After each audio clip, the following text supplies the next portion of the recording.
Hello and welcome to Matrix IT Cybersecurity Fundamentals course. This module is on barcodes and QR codes.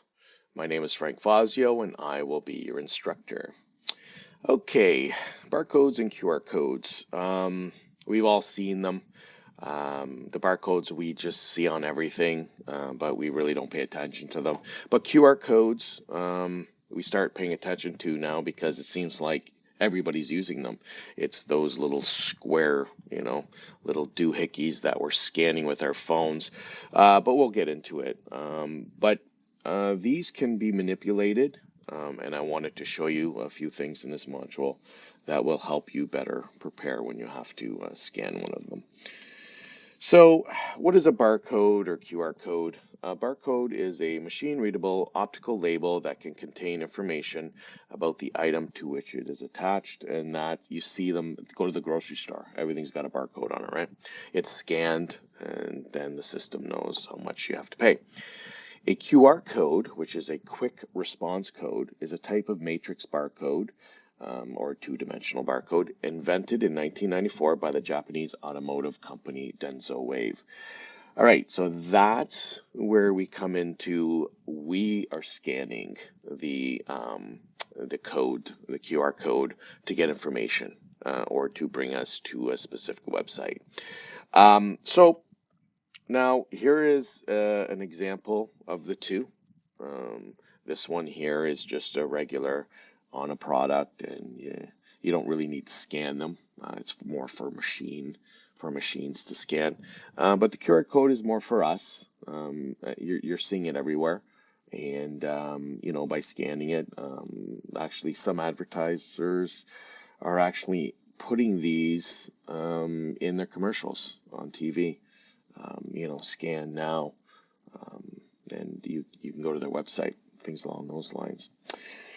So, one of the big things that I try to convey when it comes to barcodes is that it contains information that we wouldn't necessarily understand. A computer is supposed to read it, but there are instances where we may post something online, like a barcode online, which could give away some of our information. And this is why it's very important we don't post barcodes or QR codes online when we are posting things personally. And I took this example. I actually found this online. It showed up in one of my feeds, and I think it was Instagram. So this girl had posted a picture of her old student card. All right, and she had commented, 18-year-old me, nothing has changed. So I blocked out some information. I don't need you looking for her. But anyways, this here is a picture of her um, student card. Now I put the square there. All right, but what she did, otherwise, if I wouldn't have put the square there, you could read her name and see her picture.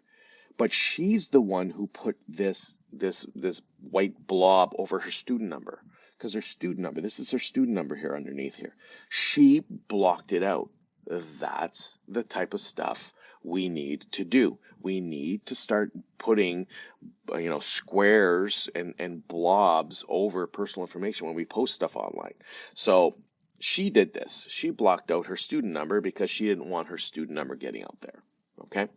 So what I decided to do is I saw the barcode here. So I took a screenshot of her post and I scraped just the barcode, and that's what it looks like. Again, if you can't see this too well, I apologize. I'm trying to fit everything on the screen. But this is her barcode, taken out of that picture. All right. So I couldn't tell what her student number is, but this barcode here has information in it. So what I did, I decided to go to an online barcode reader, and you can go here too. It's kind of cool. It's called Enlight, and there's a bunch of them out there. All you do is go to Google and type in online barcode reader, and a bunch will come up. But this was on my phone. So basically, you go here, and the first thing you do, number one, right there, I think you can see it right there, is choose what kind of barcode it looks like. Right? And we can even read QR codes. But I chose this one at the top here because that's the one that this barcode looks like, okay? And I browsed my phone, so I said I'm gonna, supply this app or this website with that barcode. I browsed through my phone and I found it, and I clicked read. All right, and lo and behold, a number came up here, and you probably can't see it again. I apologize. Um, that's her student number. So she was smart and she did the right thing by blocking out her student number here, okay? But she didn't block out any of the barcode here. In here is her student number. And if you go and you read it in one of these readers, you can actually pick out her student number that she tried to black out there.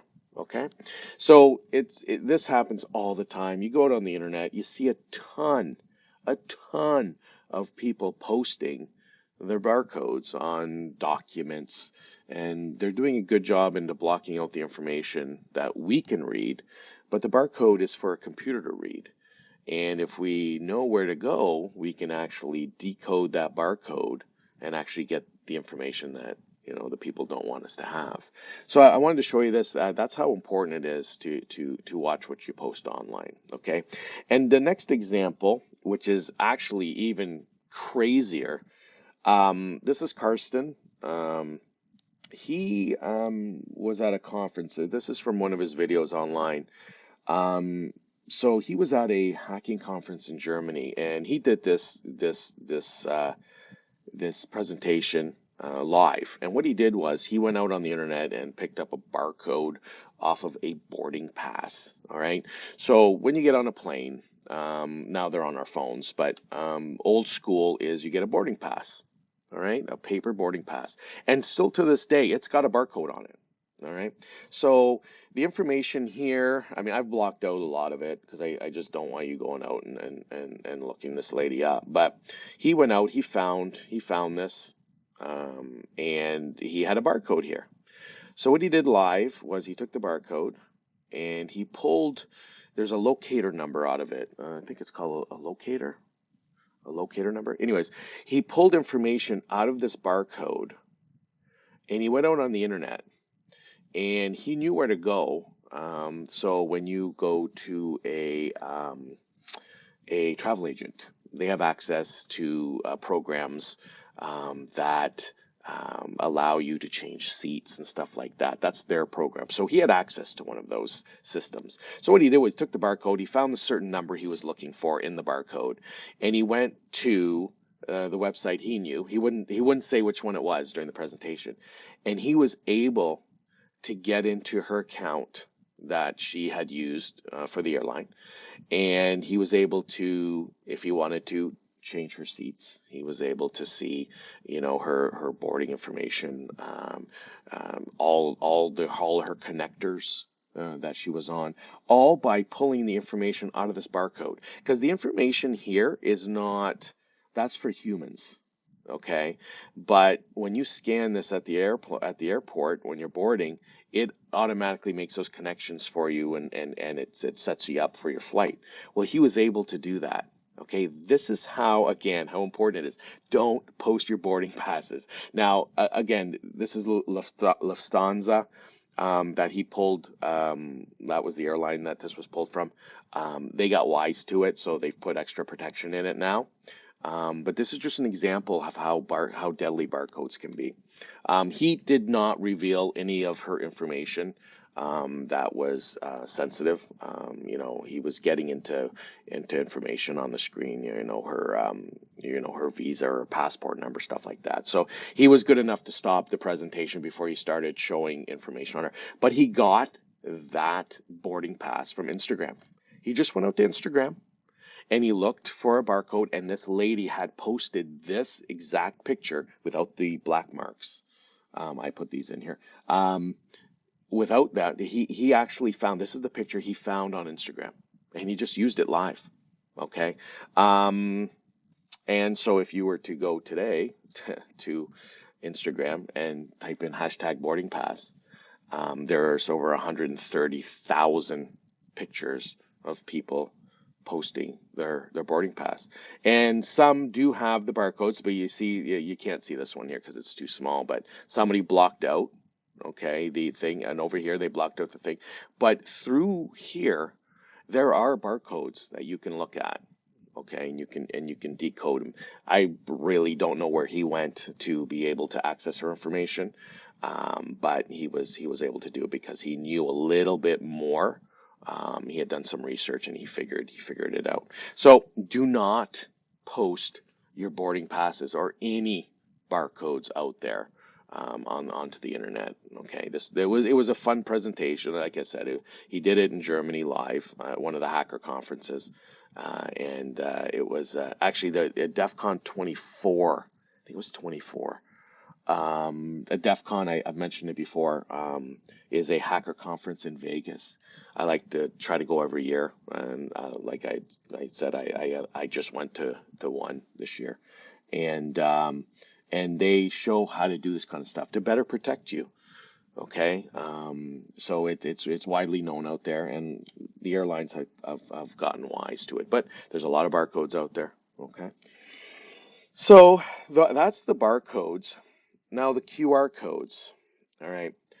So the QR codes, you're seeing them everywhere, and one of the things that you're seeing them in restaurants. That's big right now. So the restaurants, I was at a restaurant, and I don't like scanning QR codes with my phone. I was talking to the owner, and I had mentioned, having a paper menu. I mean, unless somebody else at the table scans it in, I'm just not into these QR code scanning. And he said he saves $13,000 a year by doing these QR codes. And when you scan the QR code, you go to the website, their website, the restaurant website, and you can actually see the menu. And I said, how can you save that kind of money? He says, we can change our menu at any time online, and we don't have to print out a new menu. And he said over the year, he saves $13,000 a year by just putting that QR code that never changes on the table. You scan it, and you go to the website, which might have changed that morning. Okay. Now, having said that, well, you can create your own QR code. I've done it. Basically, when you scan a QR code, it brings you to a website. All right, but you can create one. There's a QR code generator online. This is one of them. I took a screenshot of it here. And you just right here, you just enter the website you want the QR code, and it'll produce a QR code. And if we do our learning at matrixit.net, you put that in here, and this is the QR code for that website right here in the top right. Okay, so if you scan this on your phone, it'll bring you to our website. All right, that's how easy it is. Now, having said all this, okay, there we go. If you see this on a at a restaurant and you scan it, we have to pay attention to where it's going. Okay, because I just showed you how to create one. Now, if you're a hacker and you create a website, let's say you're at a restaurant and they have a website, and you mimic that website by creating a website that looks like it, and you put your website in here and create the QR code. You can go buy stickers online, put it on a sticker, and just put it right over that one. All right, and if you put it right over this one, when someone goes and scans that QR code, it's no longer the restaurant's, it's yours, because you've just put your QR code over that one. All right, this is why we have to be very, very careful. It's been done before, and me and my buddies, we always laugh at this kind of stuff with it because people don't pay attention. And then you can send them off to one of the big things is Rickroll. I don't know if you've seen the Rickroll, the video of Rick Astley singing "Never Gonna Give You Up" kind of thing. It's called a Rickroll. And at hacker conferences, you scan these QR codes that are around, and it'll bring you to that YouTube video because you've been Rickrolled. Okay, so you have to be very careful. But it's just joking. There was when you're at these hacker conferences, I was at one in I think it was Kentucky. I was in one in Kentucky, and I was sitting there in the lobby of the hotel, and there was a little rubber ducky, well, just a little one. I still have it. It's a little rubber ducky, a little yellow one. And so I looked on the bottom, and there was a QR code on the bottom. Just nice little QR code, and I had scanned it to see where it was going to go. I had a burner phone with me, so it wasn't my real phone. It was just a phone, a dead phone I bring with me. Um, and I scanned it, and it brought me to the Rickroll. It was kind of cool. Okay, but you have to be very careful. That's a joke, but if somebody puts a nefarious site on there and you go there, you could get yourself into trouble. So we have to be very, very careful. All right. So this is the example that I was talking about replacing your QR codes. So everybody's we have all these vaccination centers where you go and you get vaccinated. Okay, and they have QR codes you can scan and you can fill out information, all that kind of stuff. Well, somebody uh, took the QR code, made a QR code that went to an anti-vaxxer site, okay, and took it and actually put it over the real QR code at the COVID-19 center. So when you went to get your vaccination and you scanned the QR code, it was a fake because somebody put a sticker over it. And if you scanned it, you went to the anti-vaxxer site. It's a kind of a cool concept. Again, these are all just they're not going to hijack your phone to, this one in particular hijacked you to go to a website, but you could actually get hijacked and go to a site that can download malware to your computer. So you have to be very, very careful. This was a well-known one that had happened, and there's other ones too that really don't hit the news as much. So we have to be careful. All right. So I'm going to show you here how we check where we're going. All right. So the way this works is when you get I know you've probably seen this before. You've scanned things. I think everybody watching this has eventually somewhere down the line scanned a QR code. But we just go to the site without looking where it's going, some of us. So this is how you do it. Okay, so here's three different ways, like one's Android and the other one's the Safari. So if we were to scan, okay, like for instance right here, if we were to scan this one on the left, at the very bottom, it actually shows you where it's going to go. We need to make sure this is where we want to go. Okay, if this goes somewhere else, if you're at McDonald's and you're scanning a code at McDonald's, this has got to say McDonald's. Okay, so it's going to show you right here before you go there. I mean, it'll under that, it says go here kind of thing, or it would be like go to website, whatever kind of thing. But it waits until you take a look at where it's going. Even here, this is Safari. All right. So if you scan this code at the top, it says open apple.com in Safari because this is the QR code for Apple. This is where it's going to go. You have to give it permission to do that. You need to pay attention because what's happening is you're at a restaurant, right? You want the menu. You scan the code and you're just clicking yes, go. And you're not paying attention to the URL at the top, okay? Or wherever it shows up. This one here is another example where you're scanning, okay, on the right. And on the bottom, it says tap here to go to teamplayeria.com. Okay. If that's where you want to go, that's fine. You tap there. But we're getting too quick on tapping before we actually see where we're going.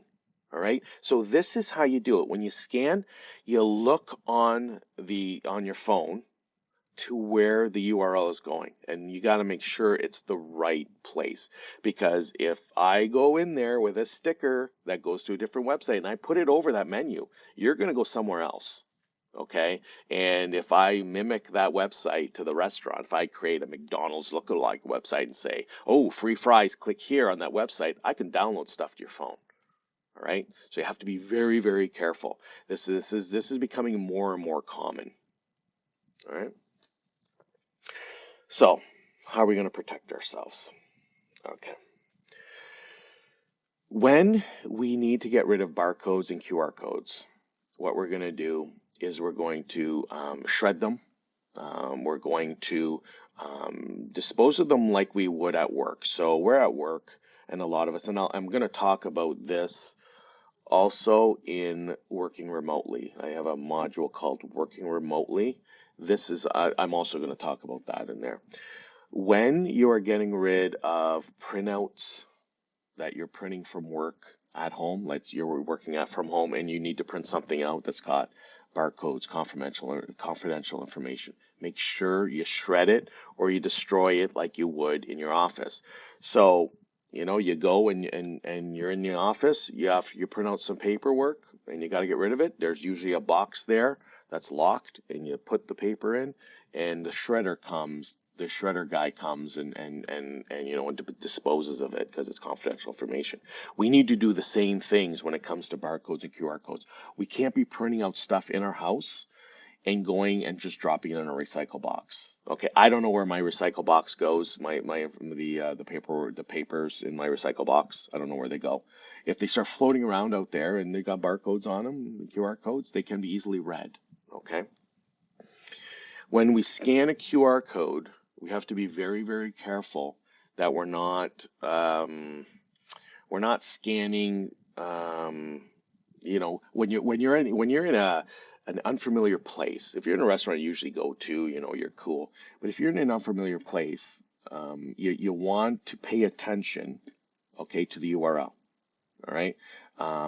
Just make sure that the URL that comes up on your phone, www, is going to the right place, because it's very easy. I can order from China. I can order stickers and I can put QR codes on them. I've looked it up and they're cheap. These stickers are cheap. I can get rolls of this stuff and I can print out QR codes all day and I'll just go sticking them over the legit ones. Okay, make sure you pay attention to where you're going on the QR code. And of course, do not post barcodes online. It's very, very important. I think we talked about it in the spear phishing. As a hacker, I'm going to go out on the internet and I'm going to try to find as much information as I possibly can on you out there. And if there are barcodes and you think that you're blocking all the code, all the information on a picture and that barcode's visible, you can pull information out of there. And like that girl with the student number, if I get her student number and it's a current card, if that's her current student card and I get her student number, now we can start calling the school and saying, I'm so and so, here's my name, and you know what, here's my student number, kind of thing. So you have to be very, very careful. All right. So that's the barcodes, QR codes. I guess that's about it on that. So stay safe and stay frosty, and I will see you in the next module.